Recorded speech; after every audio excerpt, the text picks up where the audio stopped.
Well, I just learned something today. I had no idea this was even the case, but guess what? BlackRock is the hero of Wall Street. What do I mean by this? Well, let's find out. So let's go back for a second to late March 2008, and we're going to read some headlines during that time.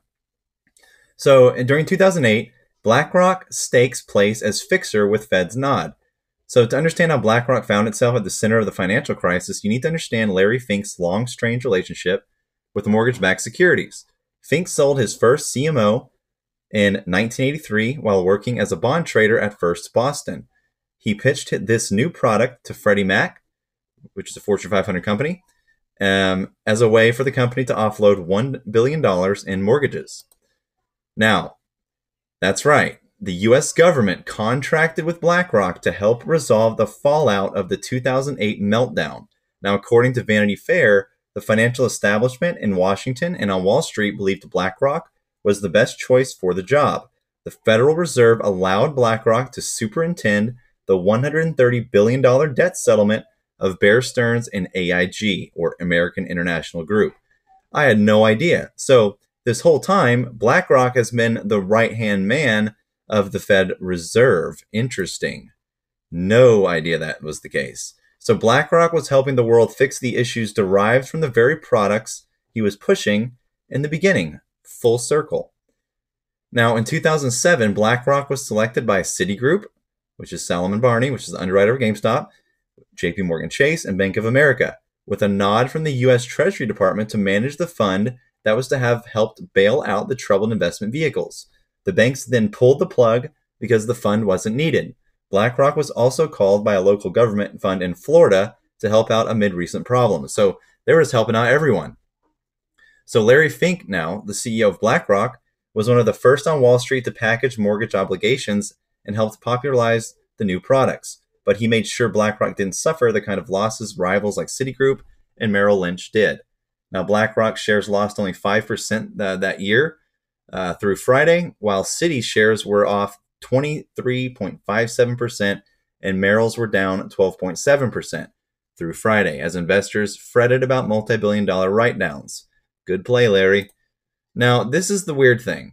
So the current situation, we know now that BlackRock is being used by the Fed yet again, full circle, to help with the situation. They're literally acting as the Fed Reserve's financial advisor right now during these times. Now, what's even more interesting is, they're consulting with BlackRock, the world's largest asset manager. And not only did he help with the 2008 crisis, helped push the product that caused it, but now he's been helping during the pandemic and out of the pandemic. So what do you think? They hired them. They literally hired BlackRock to help calm the markets. Its ETF business wins big. That's, as we've all seen, the ETF ecosystem that BlackRock has, which they're very transparent about, is saving basically everything. Now, they clearly don't agree with the Fed on a lot of major topics. So the question remains, what are they doing? And what side are they on? They haven't really done anything horribly negative outside of conspiracy theory and talk of the World Economic Forum being some lizard people convention. Basically, he just uses Aladdin and his predictive software AI to try and prevent things from happening that could happen. He created the whole ESG scoring system, which is about the better overall state of the planet, climate, things like that. What are his true intentions? What do you think? This is a statement from BlackRock here, from Peter Brockvar. I'm sorry, he's from Bleakley Advisory Group.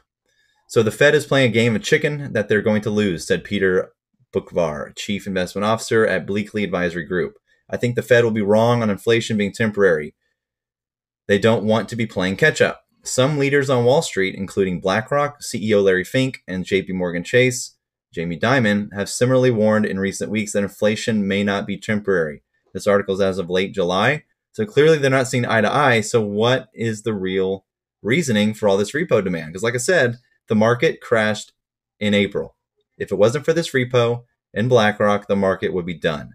So what do you think? What do you think about BlackRock? I didn't know that. I just learned something today. So let me know what you think about that. BlackRock has been by the Fed's side, helping them get out of every financial crisis since the mid-'80s.